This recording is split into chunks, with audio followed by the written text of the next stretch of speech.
Many of the stories of Africa are told here, the British Museum in London. This is where thousands of artifacts, collected, bought, and taken from the continent, ended up. When they were first discovered, objects from the ancient kingdoms of West Africa stunned the world. None more so than these extraordinary plaques. They came from what was once the Kingdom of Benin and are around 500 years old. When the British came upon these objects in 1897, they thought there's no way they could have been created by Africans. They were amazed at the detail and the intricacy. They were seen as being something completely revolutionary to the British, and you can understand why. These aren't carvings, they're 16th century casts in copper-rich alloys of brass and bronze. Over 900 plaques are thought to have been made. To produce each one, the artist would need to know how to make and fire a clay mold, and how to melt the metals to pour into it. It's an incredibly difficult skill to master.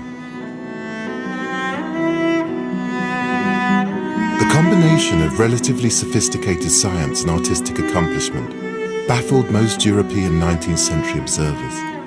They couldn't believe that so-called primitives had been capable of producing work of the same standard as their European contemporaries. These amazing objects just didn't match the Europeans' view of West Africans. The questions were, where did they get the technology to develop this amazing bronze work, and where did they find the materials? But the clues to how such artifacts were manufactured are there for the finding, and I think they will reveal much about the West African kingdoms that created them. In the 1300s, Mali was the most powerful kingdom in West Africa. Its emperor, Mansa Musa, was at one time thought to be the richest man in the world, famed for his vast gold reserves and for sending envoys to European courts. Timbuktu's wealth and power came because it was the hub of the lucrative Trans-Sahara trade routes. The discovery of such ancient pottery here means that West Africa was way ahead of its time.